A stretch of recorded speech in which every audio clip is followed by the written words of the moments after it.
I thought that was a nice pause for us to just can't hear you on. Was Welcome, everyone. pause. It was a nice dramatic pause. Welcome, everyone, to the Heroes World Quarantine Podcast. I'm your host, Stupe. With me is one of the owners and proprietors of Heroes World, that being Mr. John Ho. Please say hello. I was going to say Mr. John Gaudette, but it actually sounds pretty cool. Wow. Since last episode, apparently John and I have gotten married. Stole your last name. Whoa, Rob. I don't think it's you. I think he's married into your family. You just got to figure out which one of the Gaudettes he married. So that's the trick question. Or I can just copy his last name. Yeah. That could be too. And with us is our personal variant, Monsieur Rob Gaudette. Hey, how's it going, everybody? It's so funny. You say Rob Gaudette, but then when you're referring to my last name, you say Gaudette. It's interesting. You use a different enunciation on the name. Again, I think it's I'm confused because hockey players have your name and they call it two different ways. So I keep on going back and forth between the hockey player and yourself. So my bad. Anyway, sorry, man. When I was in Army Cadets, it was Cadet Gaudette. That's awesome. Awesome. That may stick. That could be your rapper name. That may stick. Welcome, everyone, as we do our double header today, which is The Witcher, episode 1, season 2. We're just going to do one episode because we're not going to go that deep in The Witcher. And episode 5. You're not as hardcore as Stu, tanking the whole season in freaking one day. I didn't want to put that level of stress onto my colleagues, but yes, I have completed The Witcher, all of it. Technically, I've watched most of it on Friday, and then I just finished off today in between doing a bunch of other stuff. I was watching Wheel of Time, and there was a bunch of other shows I was watching. I don't know how you get those two shows, how you can watch them together, because I think it would be mad confusing. No, because one has Rosemary Pike, and she's awesome. So Rosamund Pike. Rosamund Pike. Rosamund? Yeah. Rashomon? Is it good? Does it Rashomon. Rashomon? Rochambeau? Pokemon? Yeah, that's right. Yosagi Ojumbo? What? I have it's funny because I pronounce people's names all day for work, and I always get it wrong. So I'm bad at pronouncing names. So first and last. So don't worry about it. That's how I'm going on. Anyways, here we go. We're going to talk about The Witcher. As we discussed before, it just dropped.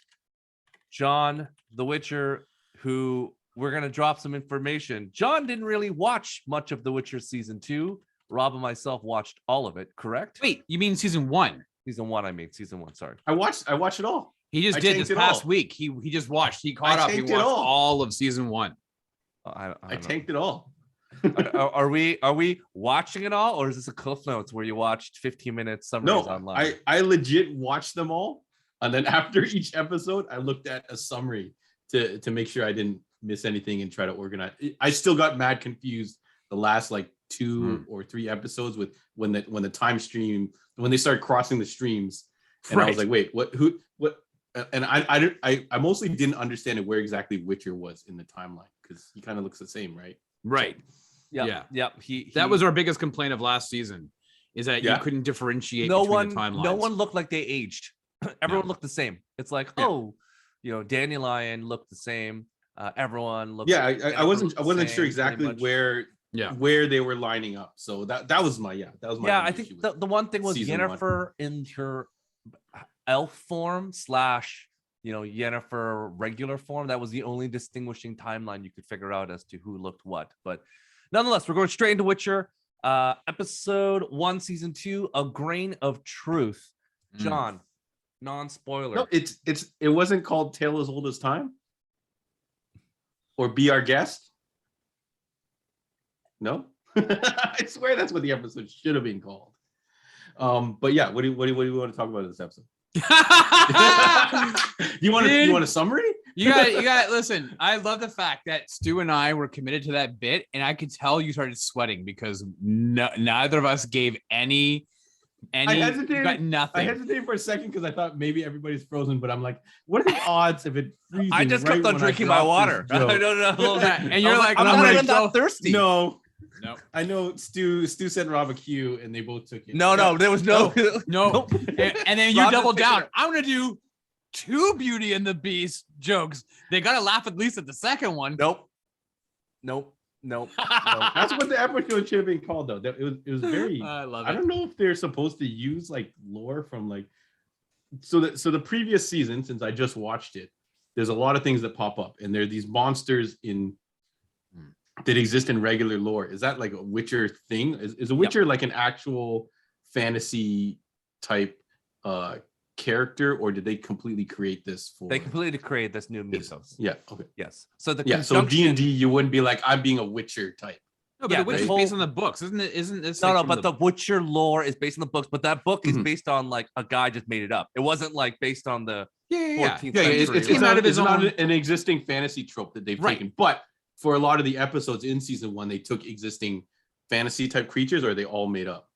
They're again, this is a Polish publisher or Czech Republic, and they've lifted general tales. It's the Hans Christian Andersen style, like all that stuff. So it borrowed liberally. Yeah, well, there's no copyright infringement anymore because that stuff is free use. So John, you can make your own Minotaur style or Centaur book based or on whatever. Minotaurs or werewolves or all stuff, because that's all free usage, right? Yeah. So in 200 years, we'll be able to make an Iron Man comic because Iron Man should be free use by then in 200 years from now. So it's Iron Man like comic. just like James Bond. James Bond will eventually be free use, and all of us, we will make our own James Bond movie as every way we choose. We'll all be dead, but there'll be, James Bond 120 will be a brand new James Bond, whatever you want. So, that's if you don't know the story of The Witcher, it's Geralt of Rivia is a Witcher who is a mutant hunter who drinks potions, gains abilities, and goes around the town sides killing monsters for coin. So we leave off after season 1, where Geralt of Rivia is looking for Ciri, who is the princess of Sintra. And they finally connected, and then we are gone to season 2. John, so give us your thoughts of season 2. Yeah, so Destiny has been fulfilled or something like that, because the entire first season, the destiny is for them to connect. Through the law of surprise, which is a cool little thing. I don't know if they created that or that's just like another lore that exists. But yeah, season 2, go around people and go law of surprise, law of surprise, law of surprise. Yeah. Oh, this statue. Okay, I claim law of surprise. And then they win a car the next day. That'd be dope. But anyways, so season 2, definitely the budget is way up there, so it looks visually stunning. Henry Cavill and all the cast are really settled into their roles now, so I think they're all look really good and know how to play the parts. I did notice that the younger girl, she did age like a significant amount, that it was noticeable. But they tried to keep her hair the same and all that stuff. But what I like about, so we only watched episode 1, so are we going spoilers yet or no spoilers? No spoilers. But what do you like? No spoilers. Okay. Yeah. So overall, I like the formulation of this episode 1, which is, I don't know if you call it a bottle episode or just a self-contained storyline. Yeah, it's a traditional story that you would be played on like Grimm, the TV show, or Star Trek. Or any other standardized. I don't know if you could call it a monster of the week or whatever, but yeah, it was something happened in the episode. The thing happened. It was resolved. There's some outlying continuing threads, but the main overall plot of the episode is something that all gets finished in this one episode. So I really enjoyed it. After watching, I really did like season 1, so I tanked it all in 1 week and went into this, and it was a satisfactory return. I don't know if maybe I had to wait how long has it been between season 1 and season 2? A year? 2 years? 2 years. Okay, it was December 2019. Yeah. So 2 years, maybe I would have wanted a little bit more, but I don't know. For me, it worked perfectly. We had COVID that shut it down. They had to fly over to Europe. Henry Cavill got injured on set. So there were a lot of things that happened that led to us being carried later. But Rob, what are your thoughts on episode? It was 2019? Yeah, something like that. I think it was. Okay. You're right. I think it was 2019. Yeah. December-ish. Yeah. Okay. Yeah, my thoughts. Okay, so as I had said at the beginning of this, the biggest issues I had with the overall season 1 was the storytelling, the nature of the storytelling. I again, and we've said this on other shows where we have existing IP. I came to The Witcher not having read any of the books, not having played the game. And so I think that sometimes I might hopefully be reflective of the individuals who are kind of like me, who are watching or listening to this episode or this show when we talk about things. And so I was a little bit trepidatious going into season 2, worried that the storytelling would be the same way. They did say that they were going to adjust storytelling and how it would be, the timeline would be more linear than jumping around. And I'm happy to report that this episode, for me, it was a lot easier to digest. It picks up right from the events of, as John said, the end of season 1. And it just felt different. It felt like they had a really good grasp of the story that they wanted to tell in this episode, advancing Geralt. Is it Geralt or Geralt? Right? Geralt. I was gonna say Gerald. Geralt and Ciri ahead. And then you also have, what happened to Yennefer, and you kind of see where she's at as well. So it doesn't, I wouldn't say it lays the groundwork, and I obviously can't speak to this because Stu, as we said, has seen the whole season 2. I don't know if it lays the groundwork for what's to come, but I feel like this is a good a palate cleanser from season 1 to maybe get me into season 2. I enjoyed it enough that I was about to start the next episode, but I'm in the middle of Succession, so I needed to jump back and finish that. So that for me is important. I was about to ditch contrasting Succession. shows. Well, but I was gonna ditch Succession to continue with Spoiler Witcher. alert. Get ready for more of that Succession-like vibe and the next of The Witcher. So there's a lot of things that happened in The Witcher that's coming up in the series. I would say, without spoiling it, like you guys, I'm glad you liked the first episode. I felt like the exact same way you did, that it was the perfect kind of way to drop people back in that had been missing for 2 years. And then it just becomes one long episode where it just continues to go. It's very different. And I found myself weaving in and out of storylines where I would care about some and I wouldn't care about others. I'd pay attention to some, wouldn't pay attention to others. Some were interesting, some were not. And then guess what? I had that issue with season 1 when they would split the 3 storylines.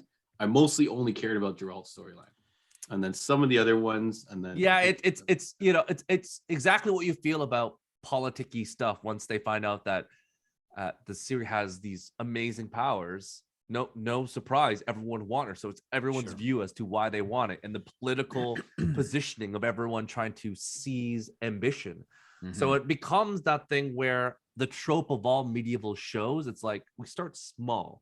We start season 1 with just the main characters, and we build up this universe and show, hey, look at, these are all the different factions and leadership and people that want to control or own the land. So this is one of those things where it's like it's the course of action now. Everyone, it's like, oh, we want to show, but we need to show the politics of the universe. We need the world build. And season 2 is a lot about world building. Well, the one thing I found that was interesting is that I did not go back and see season 1, but I did do that. There's a 3-minute season 1 recap trailer. And so I watched that, and it took, I would probably argue, the most, like, the best bits of the season 1, like the action. Like that's kind of what drew you in, the average watcher back in season 1. When you saw the trailer, you wanted to see that action. And so they showed a little bit of that in that recap trailer. And you're like, oh, that's right. I wish we had more of that. And then you actually got that in this first episode. So I think for me, it felt really interesting that you watched that trailer. It gives you the highlights, and it almost mirrored into the first episode. But okay, so that's fine. But we're only doing this episod 1, Stu. Get ready for a lot less fighting, Mr. Rob. You mean get ready for a descent and disappointment? Hey, we're all dialogue. That's it. Understand. I love. You're like, I love this. I'm like, ooh. Action budget blown. Episode 1.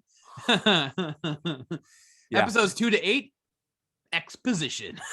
So much exposition. It's like lore dumping over and over and over. So yeah, we're gonna do that later. So John, I think episode 1's my favorite episode of all of them because there's just so much going on. There's there's plot twists, there's storyline, there's stuff going on. John, what do you give this out of 10? Episode 1, I really liked. So it's unfortunate that you're saying maybe the rest of the season doesn't follow this course, but it was the best of the parts that I liked of season 1. So season 1, the entire first like 60-70% of it is these things where Geralt handles a problem kind of every episode, or has a monster hunt every episode. So along those lines, I give it like definitely 8.5 out of 10. I'd say.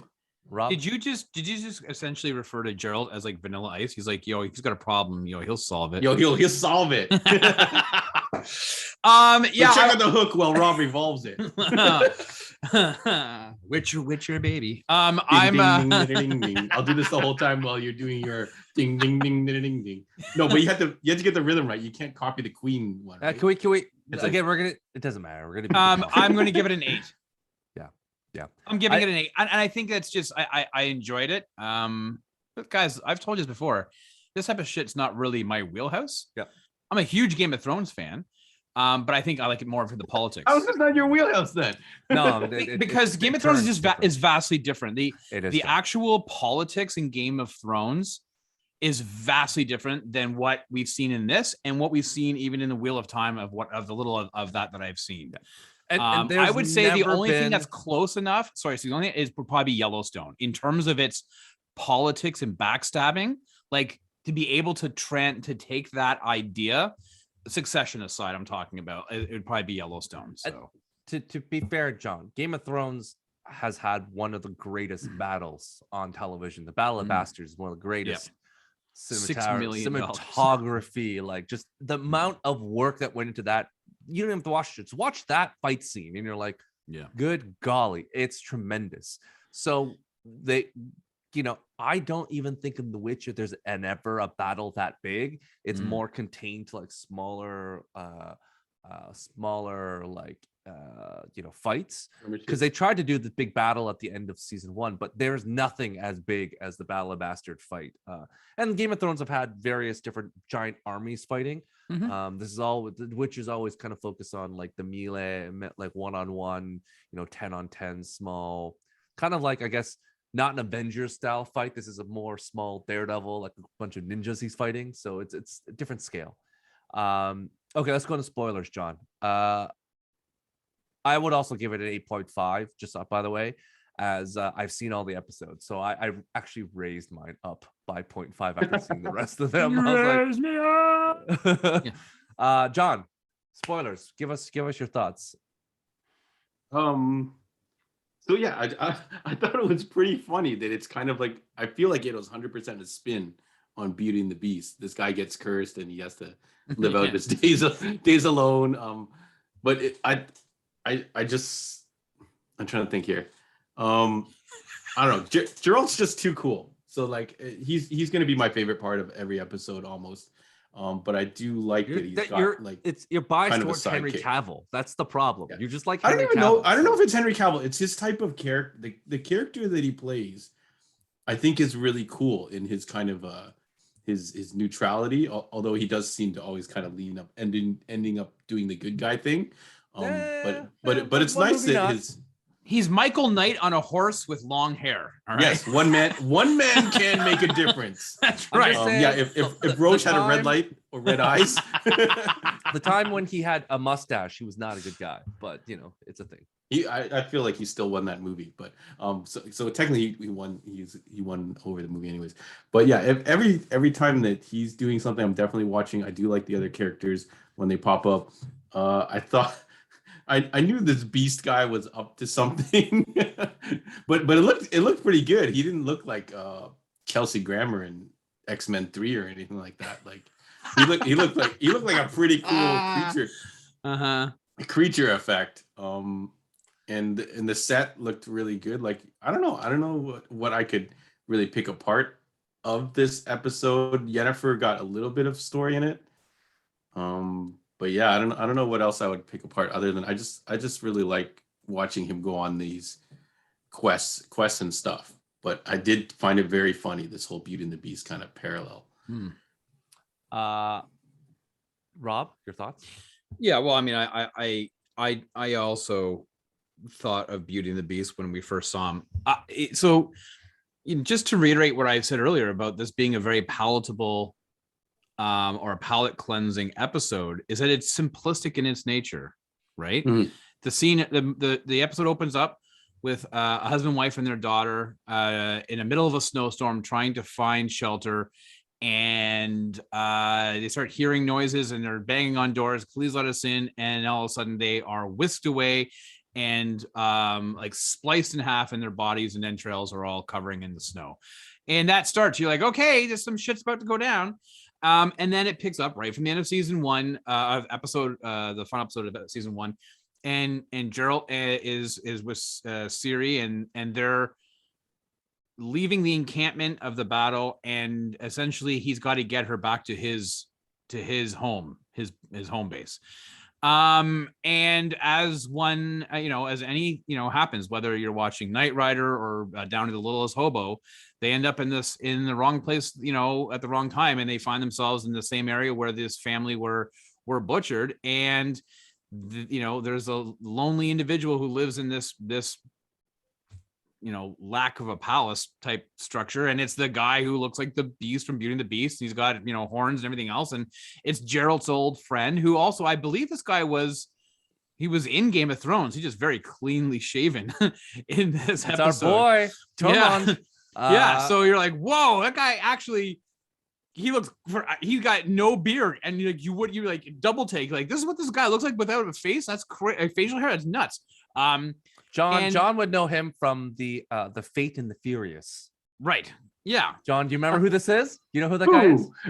He was the guy that was telling Vin Diesel that he would red hair, beard. He's like, I can kill you anytime. And they was on that perch when Vin Diesel is like on the thing. He's waiting to hear back from the two brothers who were on the airplane together. What are they? Brothers? Sorry? The Shaw brothers? The Shaw brothers. And then he's like, I'll fight you. And then he breaks his like face on the ice platform and then drives off. But he is a henchman to Charlize Theron. I don't remember that at all.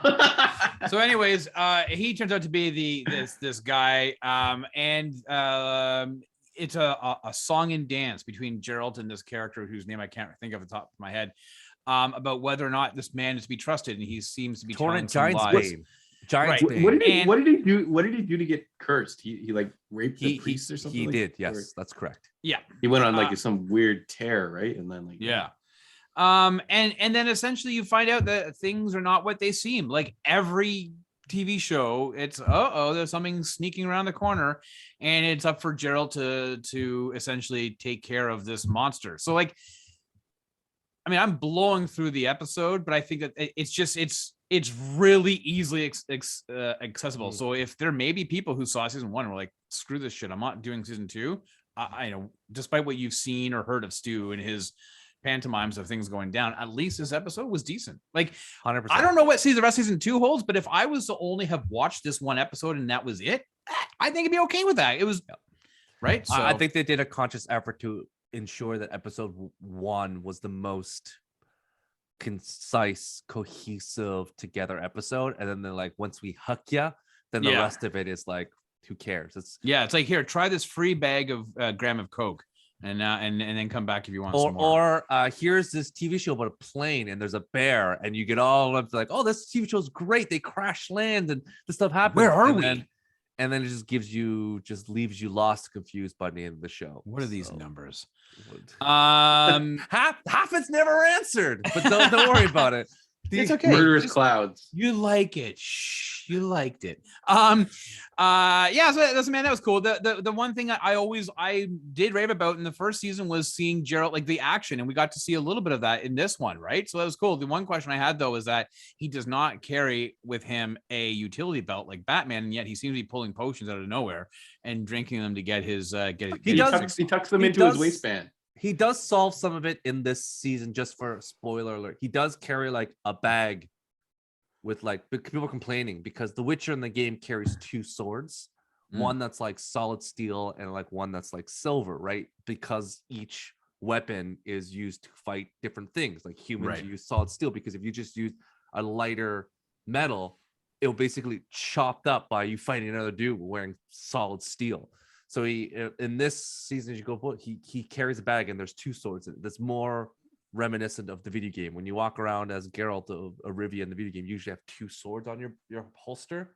And then most of this show, he only carries 1. That one magic sword that I guess is made of vibranium that can just kill everything on sight. It did make me wonder, though, if they were paying a little bit of an homage to the video game when the one priestess. No, what was she? Remember, she was scouring the battlefield and she was touching the fallen soldiers and was able to see their last moments, but through their point of view. Yeah. And it's like a first-person shooter. Yeah, it was a first-person type point of view, and I was like, oh, I wonder if they're doing that to kind of appease the video game diehards. It reminded me of like the Rock's version of Doom, right? Like the movie, like it was all first person for that part. So to your point, it was just enough not to give me motion sickness. So it was just the perfect amount. It was like a quick snap. I'm like, great. It's like anymore. I'm like, guys, I need to pause this. I can't handle this. Yeah, I was happy with episode 1. I continued on, and I'm just glad it's over. So can I ask you a question, Stu? This is like maybe you need a second to digest it, though. It's different because spoiler, I watched Spider-Man. I didn't need any time to digest that. I went out and I'm like, yeah, like it was great. It was like moments of just pure like I think back of all the Hawkeye episodes. Like I didn't need any time. I was like, where's line me up, just keep on going. So, but yeah, Rob, what's your question? Well, no, but you like this is your thing. I don't remember the last show that you watch. You're like, this is crap, but I ended up watching all of it anyways. Like, I don't know what show you. Oh, Cowboy Bebop. I hated it. I thought I watched all of it. No, but you watched all of it though. That's what I'm saying. Yeah, I hated it, but I watched all of it. Right, but I can't think of one show where you've not liked the first episode or 2 episodes. You're like, I'm done. Like, I won't finish it. Like, I feel like you'll watch it all, regardless of whether you like it or not. I am like Cartman with sticks, sail away. Once you start, you gotta goddamn finish. You just can't start it and not finish. So, like, I will. All right. You hate watch things. It's essentially. It's like when it starts, I'm sailing away. I'm like, oh, I gotta keep on going. I gotta keep on going. Right. So once I start a season, but then I'm good enough that I'm like, oh, if I hated season 1, I'm not going to season 2. So I just gonna finish the arc and just say what it is. But usually if a show's that bad, I'm like, I'm done. I'm not gonna watch anymore. But I will power through. If I watch one episode, I'll go through normally, watch everything else. It's funny because most network TV shows I won't, because it's just like 26 episodes. When it's like an 8 or 10, and I'm like, I kind of will do it because it's not as I think network TV shows are. It's more of a commitment given the fact that it's 26 hours. I think spacing them out is good. In tanking season 1, I think if I watched them a week apart, I probably would have liked Here's the thing. Even more I watched season 1. I would have had more time to figure out what was going on. I watched it all in one sitting. I had a great time. Like, I was fine with it. It was very different from the books, very different than the video games. The pacing was off, but like, again, it was like, oh, this is great. My expectations was season 2 to carry it and be better than season 1. And we'll wait and see, like, until everyone catches up, and we'll have a further review of it. Andre and I did a very extensive review on season 1, and I think I'll still have as critical views as season 2. So based on social media, Andre seems to be enjoying it. So for what that's worth, he seems to be enjoying the season. So again, I'm not surprised. So again, he very much was in the zone for the last one, and I was still very critical. Like, I'm still gonna call out things that doesn't make sense. Again, every show and a movie can have plot holes and issues. It's just a matter of, is it a cohesive storyline? Is there moments of intrigue? Is there a twist? Is there like feeling? I'm fine if there's not as much action. I like just the way Witcher rolls. Like a lot of the things in season 1 that I like was when he avoided fighting because he was like, this thing is not out to hurt us, right? This is just a scared animal or whatever. Like, I like those moments. So, I guess, I think we will all have to watch it and come back to it. And maybe Stu, maybe if you have a little more time, you'll be like, oh, you know what? I get it now. So John, John, like, so, cause I can't ask Stu because he's seen them all. I haven't watched any more Wheel of Time. not for really a desire, but just because I was like, I had other things I wanted to watch and I wanted to kind of essentially binge all of that. I will probably go back to Wheel of Time and finish it off. But because you and I have only seen one of each, do you have a desire to go back to Wheel of Time, or do you have a desire to go back to more Witcher? Like, what do you think compared I'm to definitely like I like like the Witcher episode more, I think, than the first one of Wheel of Time. But what are your thoughts? I definitely like the and it's a slight unfair comparison because this is season 2, so all the characters are established. But Fair the enough. characters that's true. in Witcher, but I guess I just got into these characters because I just watched season 1. The characters to me appeal to me more, and I like following a clear hero, even though I guess Geralt probably wouldn't define himself as a hero. I like having like a main character that I can focus on and be like, I like that character, that's cool. Whereas Wheel of Time is like all these people, maybe some of them came into like a hero role or started stepping up and becoming certain types of characters after episode 1. But after watching that first episode, I didn't really care. Like all of them could have died at the end, and the next episode could have started out fresh and new. I would have been like, okay, cool. It's different because a Wheel of Time, for those, we'll jump quickly to it. The book is different than the show. The show has made it where one of the 5 characters can be the Dragon Reborn. And the book is very specific. Only 3 are considered the Dragon Reborn. So they've made a little more ambiguity in the TV show and kind of propped up certain characters of actors to make them have more stuff, because this book was written back in a time many moons ago when things were different.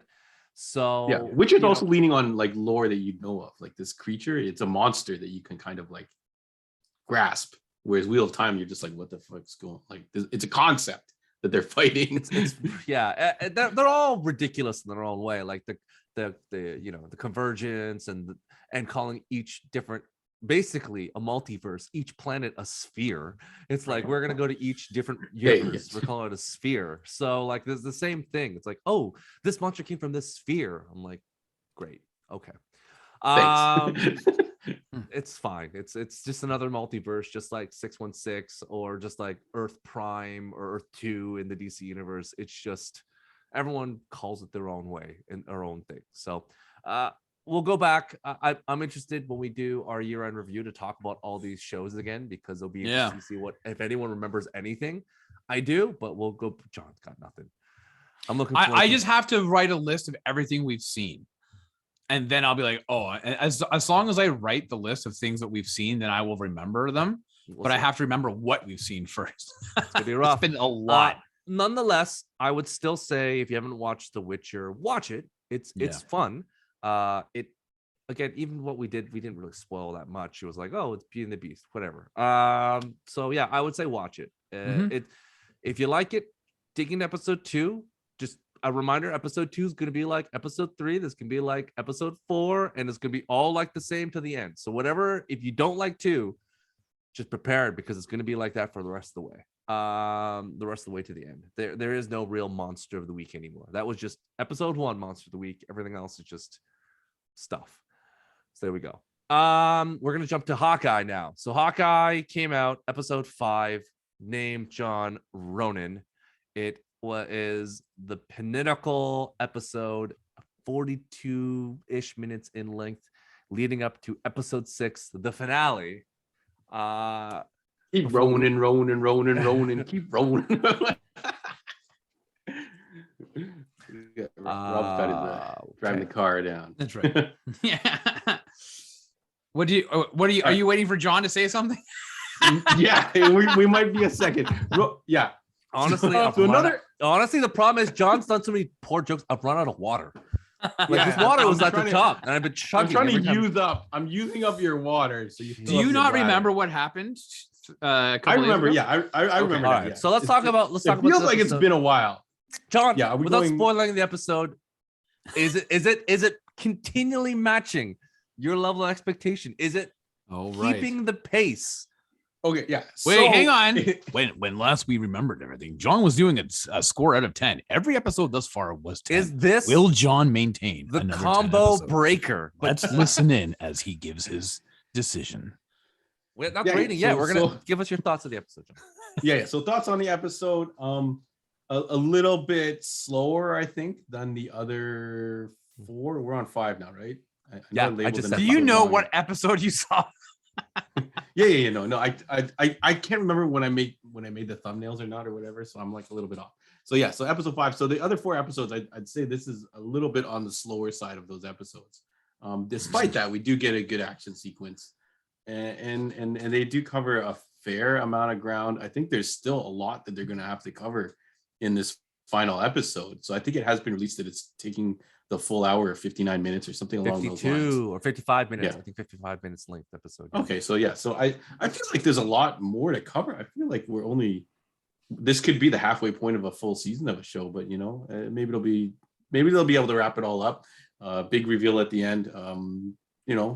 Basically saw it coming. That's fine. But yeah, overall happy with the show. Yeah, when we get to our ratings, I'll see if I can knock it. And your rating? Oh yeah, so we're giving a rating number. I was trying to think of any possible way I could dock it a little bit, so I have a little wiggle room next episode. And maybe I could say some parts were a little bit. You're gonna go below. You're gonna do it. Are you gonna go below 10? And you wanted it to. You wanted it to roll along. You're like, okay, I get what's going on here, but you want it to roll along. Yeah. Maybe you could dock it something for that, but there's just a magic with the cameos that happen in the show, and Jeremy Renner and Haley getting to do just their thing that they've been continuing to do every episode. So the train still goes. If I have to rate it out of 10, I'm definitely going to give it 10 again, even though I was struggling to see if I could dock it 5.5 just to give myself a little wiggle room. I still am. John, really we enjoying talked the show. about this. There's only one number above 10, and that's 11. So next week, I'm waiting for you to say 11. Yeah, we'll see if the finale can live up to it, because this is now a pretty high ramp for it to live up to. So I don't know if this final episode is going to be able to satisfy wrapping everything up. Like if John, they leave things next week's leave things episode in the air. No, John. next Next week's episode yeah. is it's gonna be basically Die Hard. And if you don't like Die Hard, that's the only reason why you're not gonna give it an 11 out of 10. John, do you hate Die Hard? Who dare doesn't like Die Hard? This is There we go. ridiculous Rob, question. give us your thoughts. What do you think? I'm a little bit perplexed that John thought this was a slow episode, because I actually thought it was the opposite. It's so packed. This had a lot going for it. I'm going to come right out of the gate. I'm just going to tell you this. I think when we reviewed Black Widow, I said I really didn't care for Florence Pugh's Yelena. I was like, man, I fell in love with this woman in this episode. Like, this character, I was all for it. I was like, holy shit. It completely turned me around from her portrayal in Black Widow. I couldn't stand her in this one. Her interaction with Haley Steinfeld in Kate Bishop's apartment, the two of them talking, like, just, and knowing that some of that was even improvised or ad-libbed based on I was blown away at how much I enjoyed their interaction, in Yelena as well. I was like, we knew she was going to be here based on last episode. I immediately was begrudging it a little bit because of my disdain for Black Widow, the movie, which I guess I probably should go back and rewatch, but I don't know. No. I don't really want to do that. But it completely flipped me over. I was shocked. I thought Jeremy Renner did another fabulous job. I think Lyndon Cardinale, like, everybody is bringing their A game. And as much as we say, wow, there's a lot, they have to, there's a lot for them to stick on this last episode, I am like really calm and cool about this final episode, because I don't have that anxiety that we've had in these last 4 other Marvel shows, where it's like, are they going to be able to do it? Because there's so much. I don't think there's as much as maybe we're thinking, as John might be thinking that there is. There really isn't. I mean, this is a street level story. They have kind of tied up a lot already of these little things, especially with Echo, like with Maya and this and that. Like, they've kind of put that, so you don't need a lot of attention in the next episode. This episode in and of itself blew me away. I'm giving it my first 10, I think, for this season. They worked magic on me with Yelena and Florence Pugh, and I'm all for it. And I want more of her. So in this MCU world, I'm super and her and Kate Bishop, phenomenal. So it's a 10 for me. We're gonna go to spoilers because it needs to be done. We're gonna go to the big reveal. So if you haven't seen it, time to jump off. Really. We'll What are go you out with- of 10, Stu? Sorry. What are you out of 10? I'm comfortable giving it a 9. I think it's Nine, okay. it's a I thought you would have solid- gone 9.5 because I know that for you a 10 is like it's like finding like the one blue Skittle that it's never out there. So It's finding an onion ring inside of your French fries at Burger King. It's like a once in a blue moon, and when it happens, All you the just, time. you have the luck. I don't. So that's the thing. like finding a French fry in a salad. That's really what. Yeah. So let's talk about the big reveal at the end. For those who watched it at the end when Yelena was following, and that we were all hoping it was gonna be Kingpin, and we're hoping it was gonna be Vincent D'Onofrio. And when that email popped in, and you see the text message, it's like, hey, it's me. Just wanted to let you know the person who hired me was your mom and this person. And when she dropped that phone off, they're just squealing. I'm like, oh, just screaming, pointing. I'm like, oh, it's happening, it's happening. And then boom, cut to You're a Mean One, Mr. Grinch. Was just French kiss. It was the perfect drop the mic moment with that song. And then just as it finishes, because all the title cards have the two characters on that Matt Fratten style look, and then it pulls back and there's a shadow of the Kingpin. Whew, wow, it was chills. John, what was your thoughts? Because you thought maybe it was him, maybe not, and you see the face and you're like, oh, that's D'Onofrio, he has a cane. Then you see the credits and you actually see his name. They actually put his name in there. What was your feeling watching that and knowing? I knew it was coming. Unfortunately, the hype for this episode definitely. We hoped without spoiling, still spoil. You know what I mean? If you have a whole bunch of people messaging you first thing in the morning, going, "Did you watch it yet?" Something big dropped, which is fine. We knew something big was going to drop. I like that we knew this weeks ago when they're like, oh wait, I like that we actually got the thing that is being hyped actually dropping. We've seen it kind of like whiff on so many of the other ones. All this hype that Marvel let people build up, and either the fans just got it right or just enough information was becoming available that it became obvious. So to me, it wasn't really the highlight of the episode. Like the other parts of the episode, I think were really good. Maybe it was because I kind of knew that something it was going to happen. It didn't hit me as hard. I like the moments that Rob was talking about earlier, which we'll bring up since we're doing full spoilers now. My criticism was one, Yelena and Haley, Kate Bishop first start talking. You kind of know what's going to happen, and you're kind of like, okay, we get it. Sit down and have this conversation. John, when they started that conversation with, you have one fork. Just like, hello. It's like, but that doesn't but that went on. The conversation wasn't going to be a normal conversation, John. But they danced around it for a while.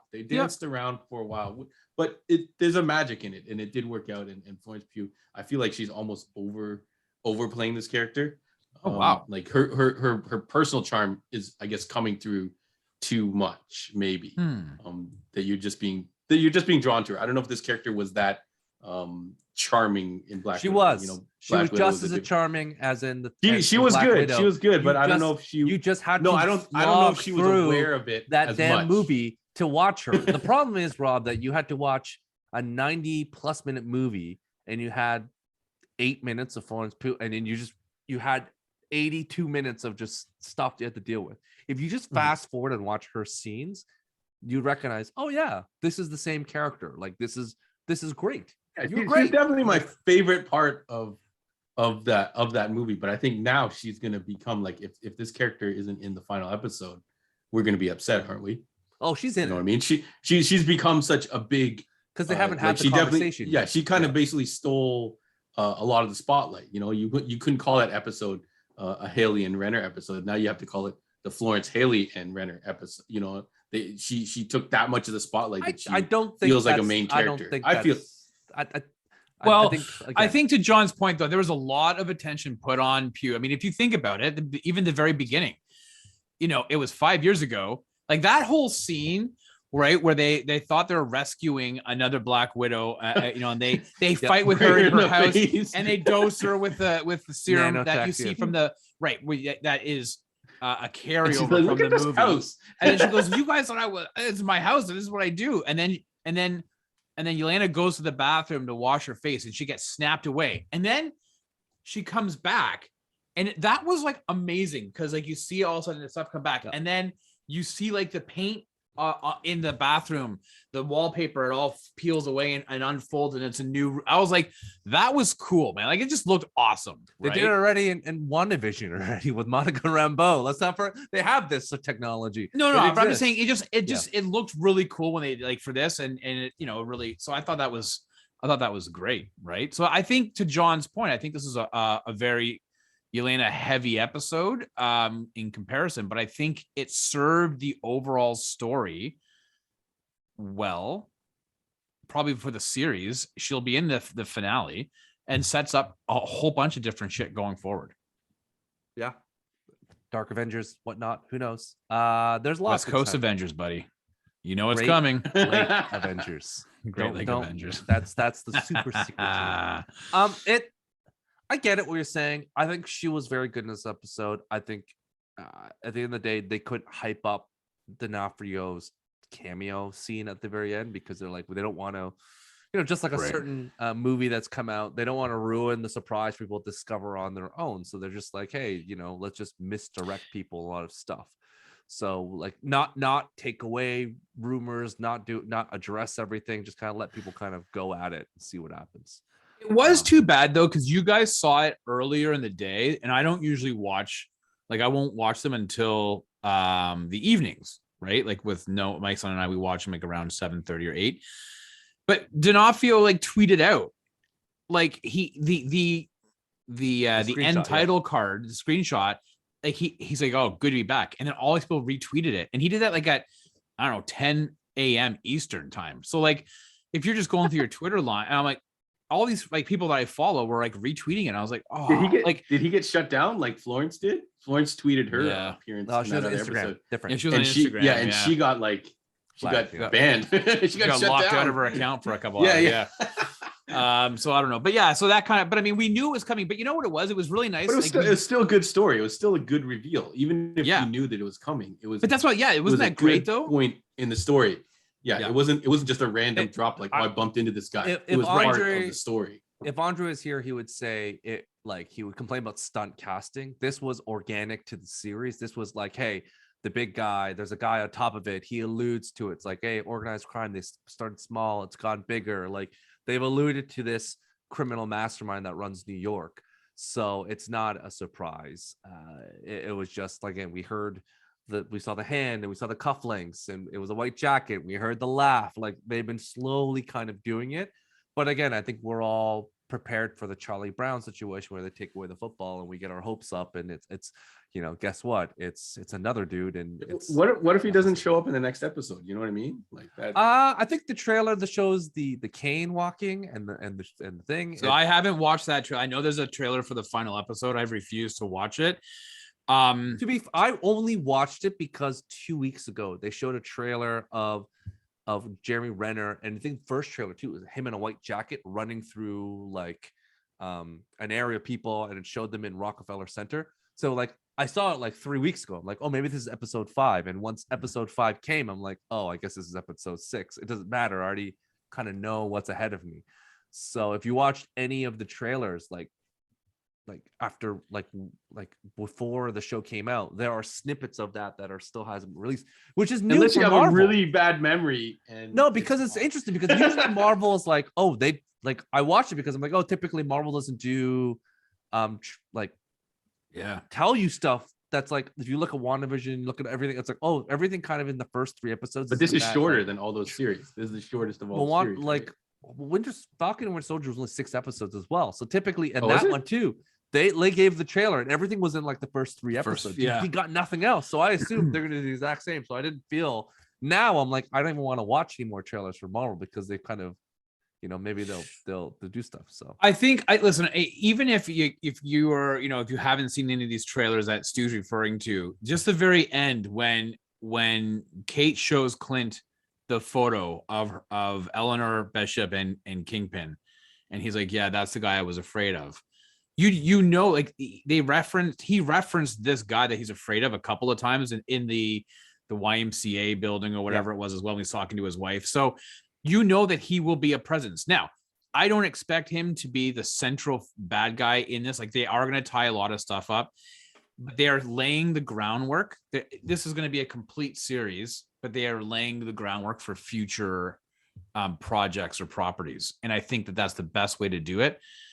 We've always said, leave them wanting more. And I have high hopes that I don't think they're going to fail on this final episode. I'm calling it right now, guys. They're sticking that landing like anything. I think that this might be the most perfect MCU Disney Plus because series. They've done so much misdirection where they made Jack Duquesne like, oh, he's the bad guy.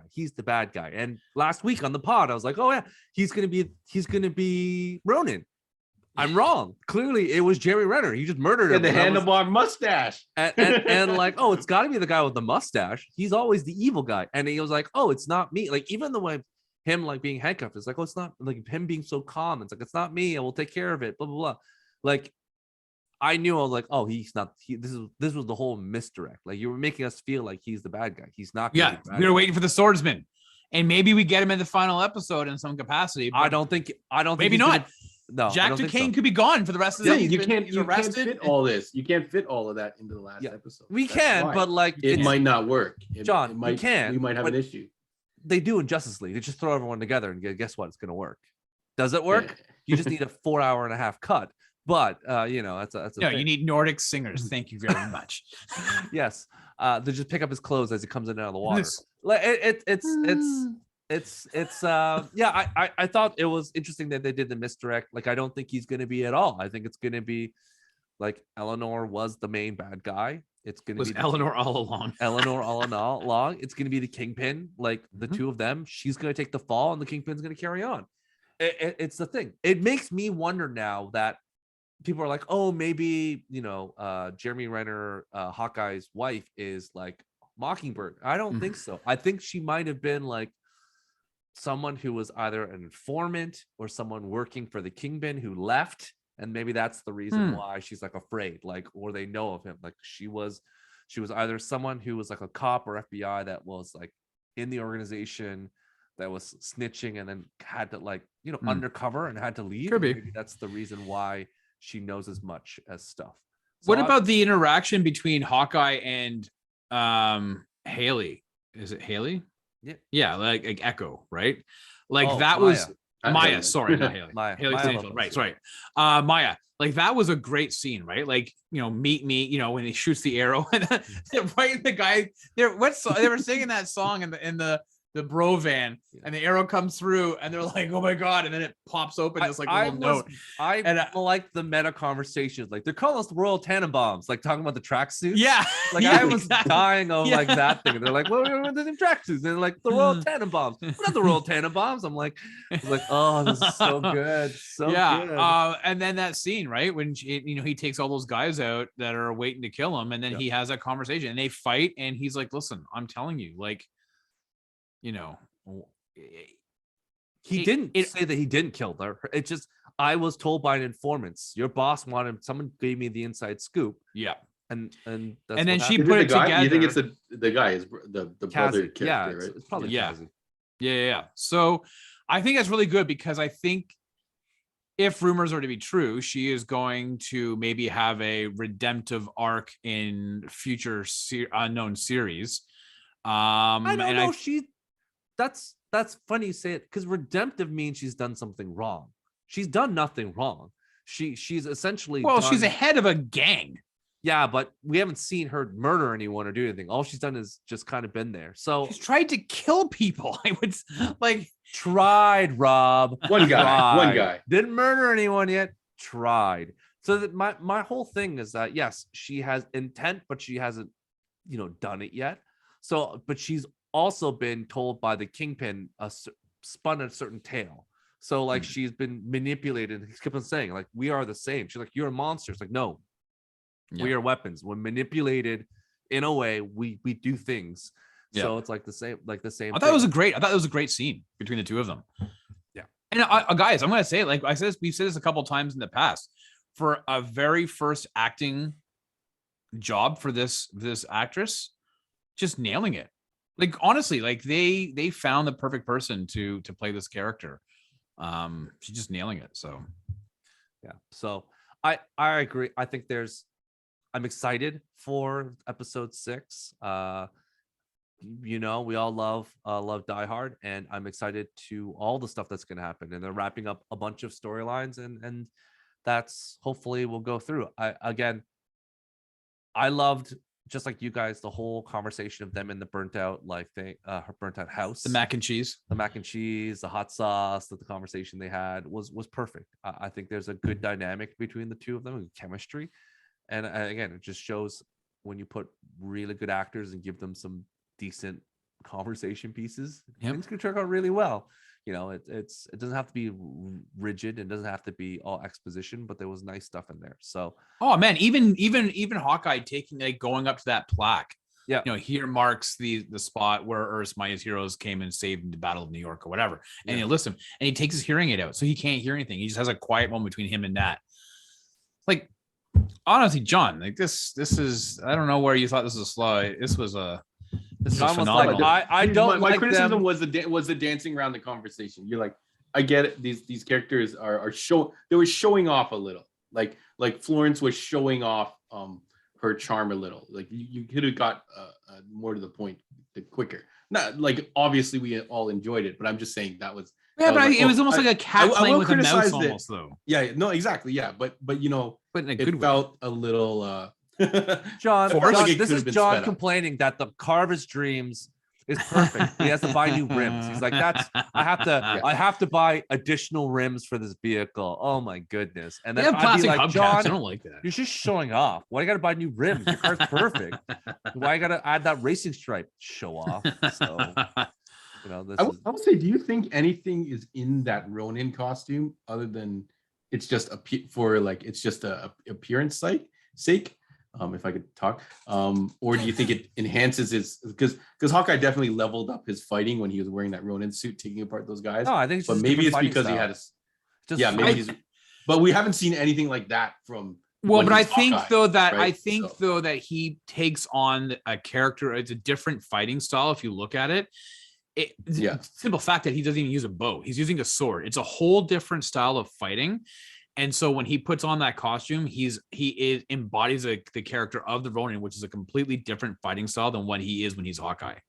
Yeah, so I don't. And know so if for those wrestling really... fans out there, if you're a fan of Finn Balor, and all of a sudden he comes out and he's the demon, it's a complete different wrestling style because he's a different character. Or Sting, as you would say. There was a difference between black coat Sting and regular Sting. Right. I thought you meant Sting from the Police, and I was like, oh, okay. Oh man, that'd be sick. Sting could also be badass. That was the time before he was in Dune and the time after Dune. So whichever you want to pick. Yeah, Sting, PD and BD, pre-Dune, post-Dune. Post-Dune. But I think, you know, there's, to John, to your, there is a different fighting style, different technique, and a different stance that he has to embody to do hand to hand. Yeah, because I noticed I hadn't seen, or I seemingly, you know, I'm sure someone didn't go frame by frame and go, no, all of it was the same. But I'm just saying it looked like a completely different fighter. Yeah, compared to what we've seen Shield, and he's like, say, I can kill people. No, I'm just saying. I wonder if it's like, like you say, a persona, or maybe that has some type of armor or some type of enhancement in it. Who knows? No, man, just pure. He's a human. We've seen this again. He every time, even when he's wearing the suit, he has bruises and stuff. He's not nanoteching it up. Like, he's just a regular dude in a black costume go around murdering people. I rewatched actually the scenes of Endgame, and like watching him like in full Ronin. There's a scene where I'm like, oh, I'll just go back and watch after Wednesday. I got a real early to watch it. I'm like, oh, okay. And then I popped in right afterwards the scene of Avengers where there's like that 5-minute interlude where he's in Japan running through and just killing people. I'm like, yes, here we go. Him just being a badass. And it's, you know, it was fun to see him have more a more aggressive stance and attack method, because again, his mindset is, I'm going in, I don't care if I get hurt, I don't care what's going on, I'm just murdering people. What's the quickest way to kill these people? And Hawkeye constantly, he's, even in the other movies you go back, you're like, oh, where's Hawkeye? I see better up here. Like, I'm surveying the land. Like, I'm looking not to kill. I'm looking to observe. Like there's just different mindsets. Yeah. And hopefully, John, when you wear all your various t-shirt modeling on Instagram, each time you wear a shirt, you think differently. Hopefully you're not the same way, but maybe you do. Maybe you're just John, and that's why you're not an Avenger. So I hope, like, for John's sake, that if, as you know, Stu has referenced a couple times this episode, if the final episode 6 is Die Hard, I hope it's more of a Die Hard 1 than Die Hard 2.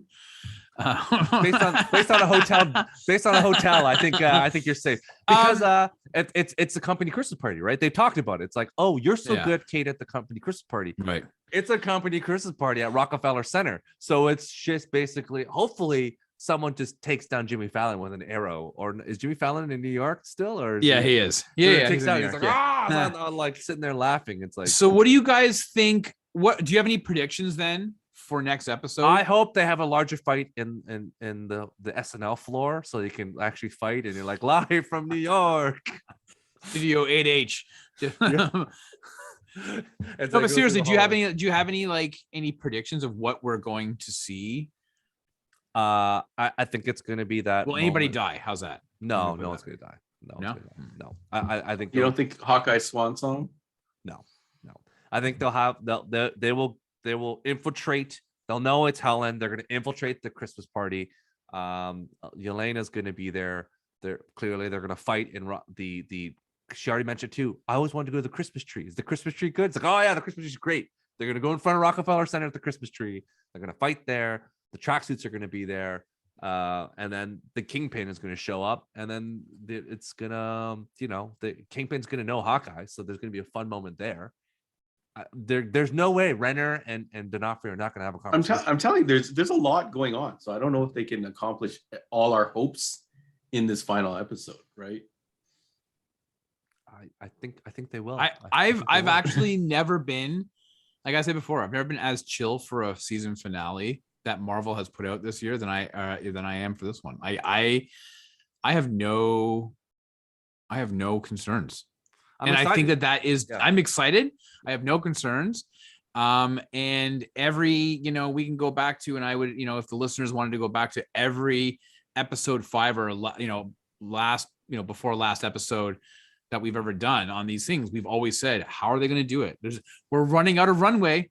There's not much runway left. Yep. And on this one, it's like, we're good. We're solid. They have the express pass to the first class lane. I'm just like, they're just going to mosey their way to the end. Yeah. So yeah. This is I think it's going to be good. I'm excited for it. Like, I'm really excited for it. So I just wish I wasn't working. Yep. And watch it. I'm going to get up this morning. It's at 7:00 in the morning and watch that bad boy. Just knock it out. And then, I'm content. Like you, Rob, I'm glad on that Wednesday I was up at 7:00 in the morning. I could watch it, and then I went to work. So I was like, that's it, because might have to do that. We'll see. It was worth it, because I didn't go on the internet the rest of the day either, because people are going to stay stuff. Okay. Before we go quickly, as we wrap up, clearly we're all excited except for John. John's the worry ward who's cautiously optimistic. I'm worried it's not going to, I've given it a 10 for 5 straight episodes. There's a lot to happen. Even my favorite movie, Winter Soldier, the final act is not as strong as the beginning. So, John's being cautiously optimistic because he's been burnt 4 times previous on finales, right?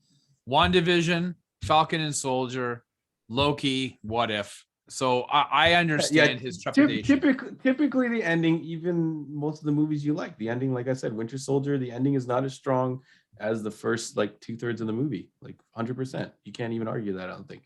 I could argue. Yeah, we can argue. Yeah, we can always argue. But nonetheless, you're okay with the ending of Winter Soldier? Do you remember what happens at the end? Yeah, of course I do. He fights. They fight. Him and Winter Soldier end up fighting, and they fall the building and everything else, and they're in the water and the building. Yeah, they're in the. Yeah, remember they're in the. And it crashes down, and they're sliding down the. Yeah, into the water and all that stuff. They're on the helicarrier, the 3 helicarriers that crashes. Yeah, they're all fighting. Into it's each other. And then Bucky's like, "What's going on?" I was like, and then Steve goes, "I'm with you till the end of the line," and then he keeps on punching. It's like, you have a good speech, but the overall plot of the ending, spoilers for Winter Soldier, is they have to stick a USB drive into a yada yada, and it takes down all the other helicarriers. Yeah, Mission Yeah, that's Impossible, not they had super to strong. they had to take out a drive and put in a new microchip. It's the exact same thing. That's what I'm saying. It's not. They're not USB. strong endings. You know what I mean? They don't live up to the entire beginning half of the movie. Spider-Man Into the Spider-Verse had to put a USB into the machine too. All these things have a USB. I didn't like the ending of in Spider-Verse actually. In the 1998 movie The Net with Sandra Bullock, she had to put in a floppy disk and turn it down and then press a code to let it run and upload a virus, John. So come on. You don't know that. You just made that up. And hackers, they required an army of hackers to put in their various viruses to stop. Okay, the oil my tanker argument from is that you are sinking. glued to your seat for the first 2/3 of Winter Soldier. The last half, you might get up and go have your lunch or dinner. Well, this is another You can example definitely of get up. John doing really bad math, because if you're glued to your seat for 2/3 of the show and then the last half you have to get up, there's a problem with your math on it, John. John has a bowel. Whatever, problem the as last so portion. his small bladder. His small bladder. So I don't think your argument is very strong right now, John. Maybe you can take that home and workshop it, because I think Yeah. Rob and me are gonna go back. I'm just saying it's going to be hard. It's going to be hard to for Stick the me landing. since I've given it such high praise. It's going to be hard for them to resolve everything to my satisfaction. I think because Enough, Marvel Your bar typically is so is going. low. I don't know how your satisfaction. Yeah, is not no, gonna be but they're- 100%. But again. they're typically going to set it up. They're going to set it up, like Rob said, for future projects.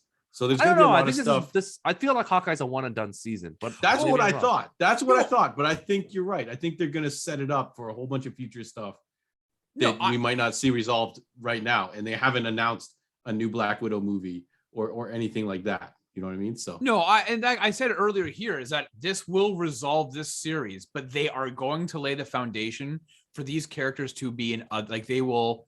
There are other things that are going to set up. Don't forget, you still have lay the the foundation is a fancy way of saying leave a bunch of loose ends. to No, tie. no, it's John, not. But It's you're called the you're Young gonna- Avengers. You just Yeah, you lead them up. They're already there. All of them Don't are the forget, Avengers. you have the U.S. agent still out there, right? You may even have Julia Louis-Dreyfus maybe She's here, pop yeah.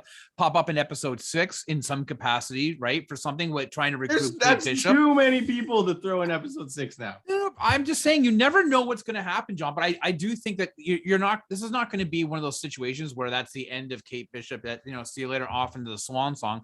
Something will happen that will compel her. That she will be still intricately tied to the MCU. And that's all I'm saying is that there will be something that happens that Kingpin will steal. He will return. Like all these things are these threads are going to be laid down for future. But this 6-episode series will finish with some spaghetti threads for future things. As Rob mentioned, it's Hawkeye retiring, Kate Bishop taking the mantle of Hawkeye, and that's pretty much it. It's like I'll be around, but really it's your show. You do it. I'll support you, and that's it. And I'm gonna so- go home with my wife and my and 3 it's kids. we already have the comics, and we already know Kang's out there, so the Young Avengers will come into place. And then because remember at the end of WandaVision, Vision, because I'm Vision, and flies up, and that could be the start of the Avengers Initiative. Because Vision, as we know He's the gone. comic books, he was like he knows he's Vision, and first thing happens when he knows the Avengers have died, because in his mind they've all just died to Thanos. He goes, picks up the new kids, is like, you got to be the Avengers. Because frankly, there are no Avengers left. Who are the Avengers of Earth right now? Hulk? And he's kind of other than that. Well, you have Hawkeye, you have Spider-Man because Spider-Man. Yeah, Spider-Man around. Who else? he was called Yeah. an Avenger, right? You have Yeah. Spider-Man. Thor is off world somewhere. Thor's off world. Yeah, In theory, Black Panther is around because obviously T'Challa but he's was, not an like, Avenger. He never was an Avenger. a formal Avenger. Formal Avenger. So yeah, Wanda, because she was an Avenger, Yeah. right? Yeah, you're right. Vision. Well, yeah, you also had Falcon, which is now Captain America. Yeah. Bucky. I don't know. Bucky was formerly an Avenger, but I just say the ranks are low. They've lost some of fair their enough. big. They've Yeah, lost. there's no Captain America. Like, there's no Steve Rogers.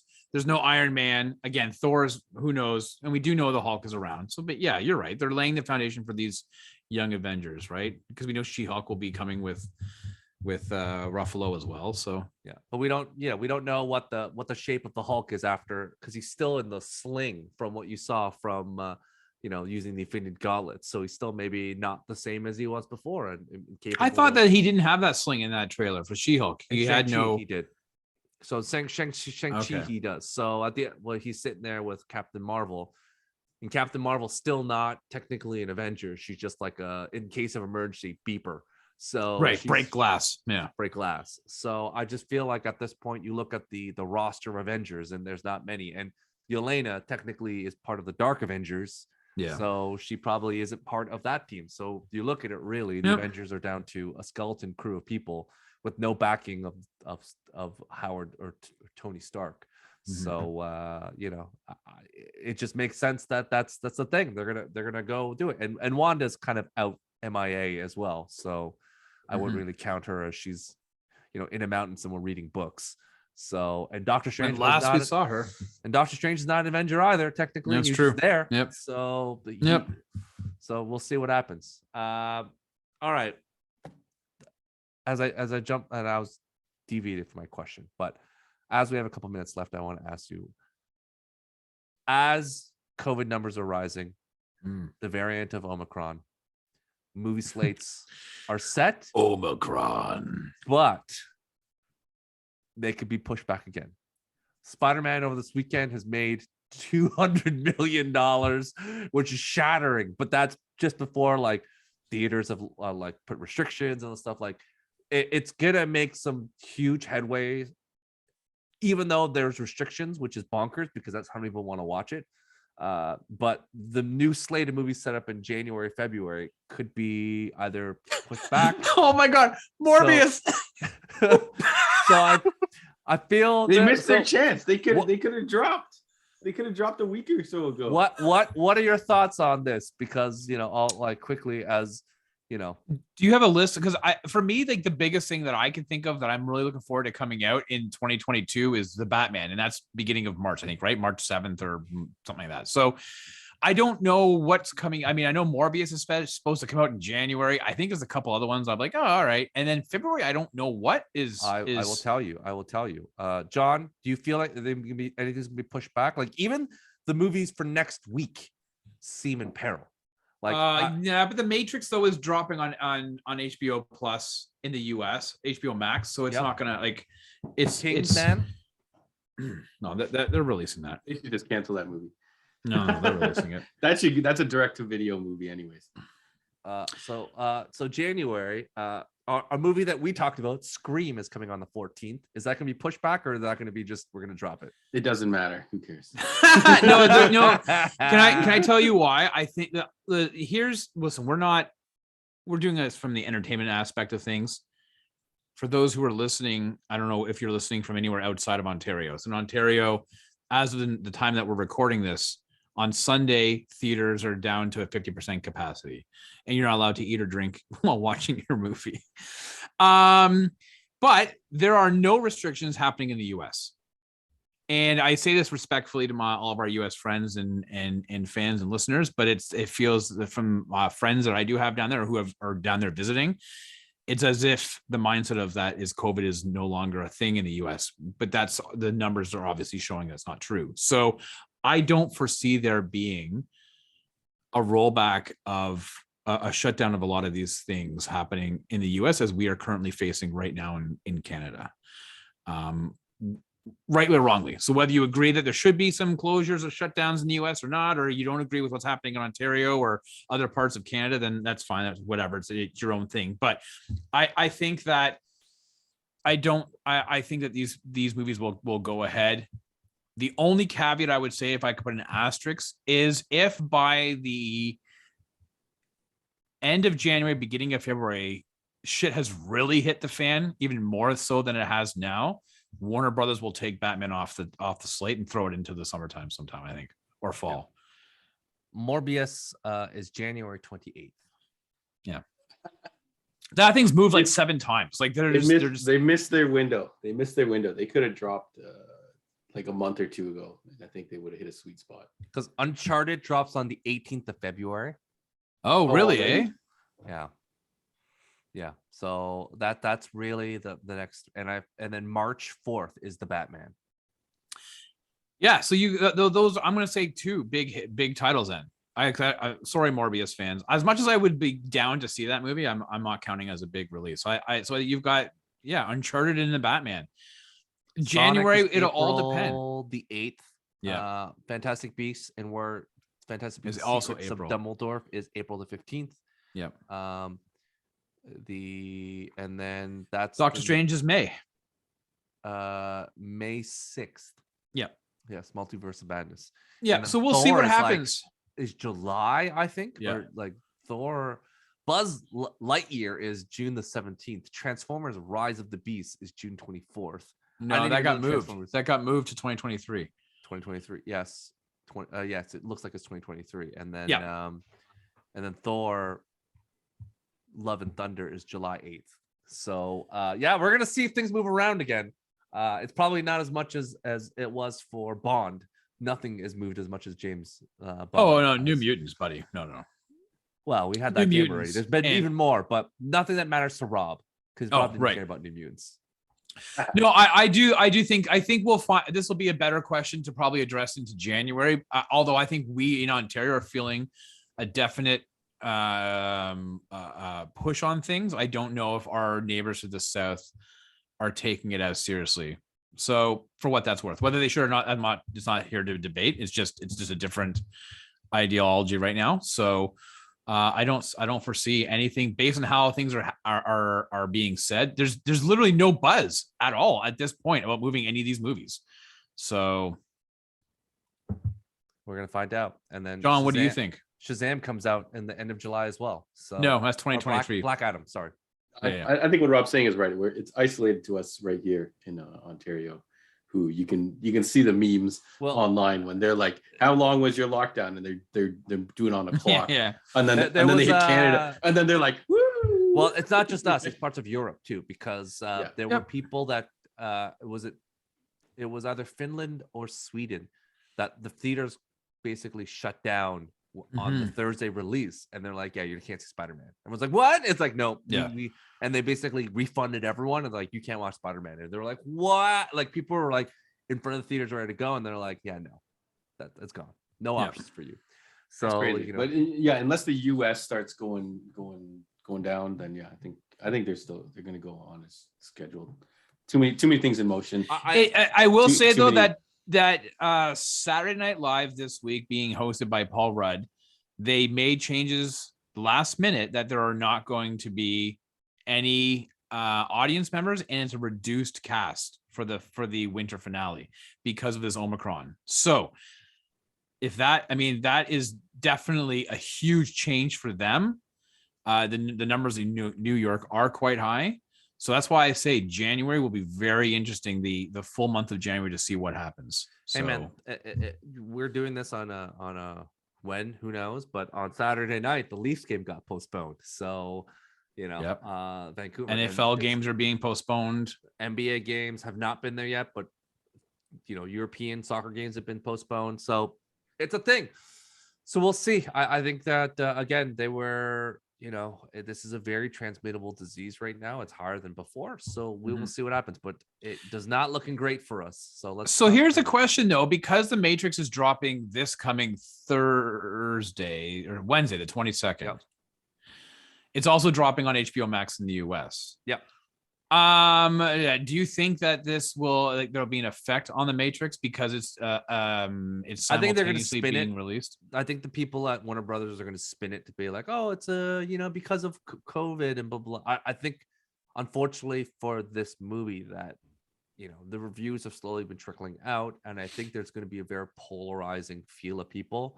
It's going to be very Star Wars, ish. So it's like, oh, it's the same thing I remember. Like, okay, that's what it is. And some people will love it, some people will hate it. I think that's definitely what's going to happen in terms of this property. And they'll just be able to write it off, going like, yeah, it was COVID. Like, it doesn't matter. Like, and then they will get away with doing something else later on.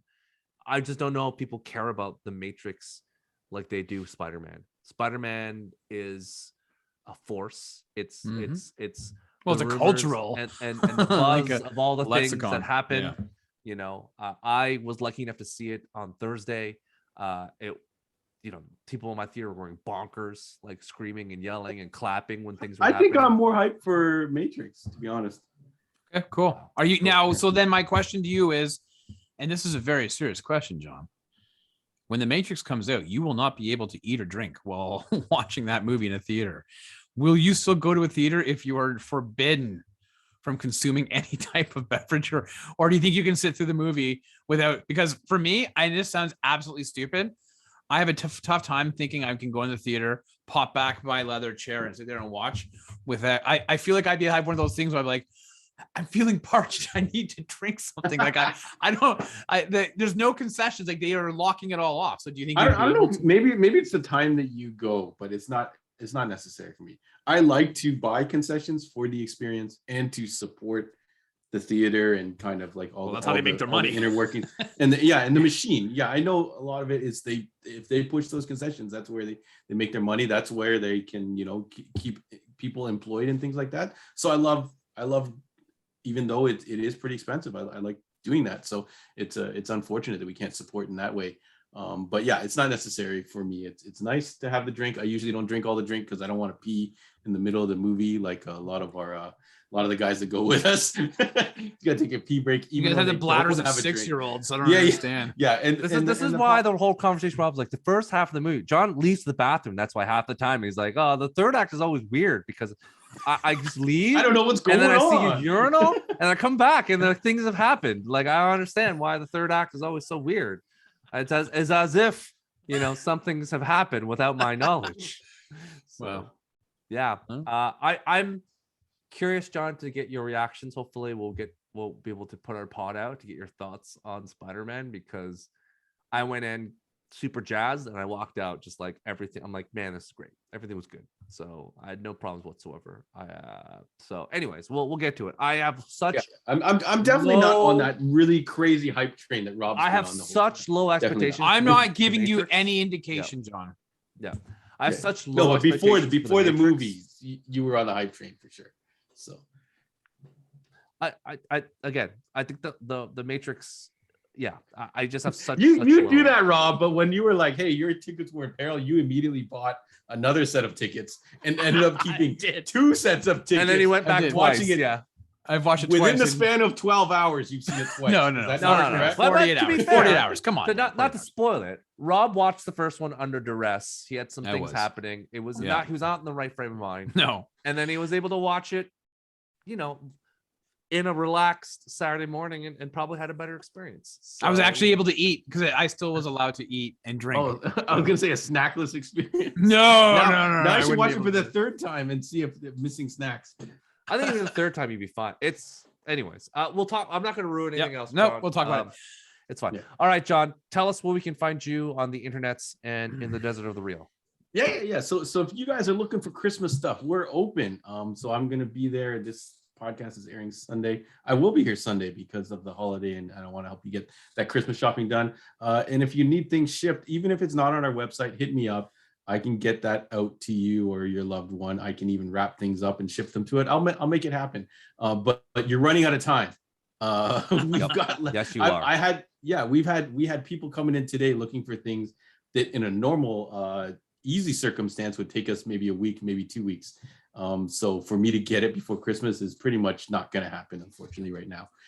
So if 6 you days. need something, Unless money is not an object, you're going to pay extra to get everything shipped even to you. if I don't even know if some of those things can happen, because it's getting that dicey and nothing's going to be guaranteed. I don't even know when we're going to get our stuff next week, but we do have lots of stock right now. So if you are in Markham, Ontario, you can come visit us at 8601 Warden Avenue. It's a big plaza. Felix and Norton, Cocoa, bubble tea, Casa Victoria, dim sum, McDonald's, and Canada Computers is even there. So you can get some kind of other gifts for all the people and all your loved ones and your families that maybe not into this type of stuff, or we can hook you up with something that will get them into this type of stuff. So hit us up there. If you're on the socials, Instagram, Facebook, the YouTube, Heroes World Online will take you all there. And you can message us through those avenues if you need a hookup. So let me know if you're looking for stuff. I'll do my best. And if I don't have it, I'll try and send you in the right direction, or Andre will send you in the right direction. So hit us up there. If you're listening to this on the Audio Heroes World podcast, iTunes, Spotify, if whatever service you use allows you to give us a rating and a review, please do so. It'll help us get up there in the algorithms, then it'll pop up and we'll get new fans, and hopefully we can start doing some more fun stuff like giveaways or something like that. But lots of love. Thank you everybody for sharing all the time and following everything and checking out our content. Thanks to these two guys for always contributing to our content, and shout outs to all our other content, I'll shout out the Heroes World TGIF show that Andre and Jesse are on. And we'll be hopefully reunited with Andre soon to do the Witcher season 2 wrap up that Stu kind of alluded to. So we'll see that all happen. Rob? Yeah. Wow. It's hard to believe. Like I said, we are 6 days away from Christmas. Which is crazy. And to kind of commemorate the time, John and I, as he alluded to, were the host of the Heroes World Sidekick Show, which airs every Monday night at 8:15 p.m. on YouTube, Facebook, and Twitch. And since we're just about a stone's throw away from the jolly old fat man coming down your chimney and throwing some prezzies at you, we're going to talk about what your favorite memories are, your favorite things to do around the holidays when it comes to TV shows or movies or games or whatever. It's kind of like an AMA, but you tell us what you like to talk, what movies you like to watch, and John and I will chime in on some of those suggestions. And judge you on them. And we'll judge you on them. Yes. If you're like, I like One Magic Christmas because of Giddy and the Angel, we're like, boop, you're kicked out of the feed. So that's my wife's favorite. My wife's favorite movie, but I had to throw that in there. You're not a fan of the Princess Switch 1, 2, and 3? No, that's a Timbo Slice thing, and he is not invited. Big shout out to our friend Timbo Slice and the Fight Inside podcast. But anyways, you could definitely check us out. So join us.